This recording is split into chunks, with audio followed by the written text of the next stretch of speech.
কিছু তোরা কোথায় গেলি তাড়াতাড়ি আয়, তোর নানি আইছে সালু নিয়ে ভাত খাইতে বুলায়। ভাই আজ সামনে হোক, মা আব্বাতে এই জমি সব ভাগ করে নিবা। আরে তুই কোনো টেনশন করিস না, চল আজকে আব্বারে কমু যে সম্পত্তি সব ভাগ করে দাও আমাকে দুই বোনের নামে।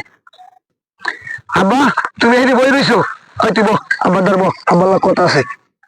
আব্বা তোমার যত সম্পত্তি সব আমাকে দুই ভাইয়ের ভাগ করে দিবা। হ্যাঁ শহরের বাচ্চারা সম্পত্তি ভাগ চাও, মরার আগে মারে ফেলাম আমারে। দাঁড়া, তোর সম্পত্তির ভাগ করাইতাছি। হ্যাঁ আব্বা, আপনার বয়স হয়ে গেছে, কোন সময় মহিলা যান, আপনি জমা জমিগুলো আমাকে দুই ভাইয়ের নামে ভাগ করে দেন।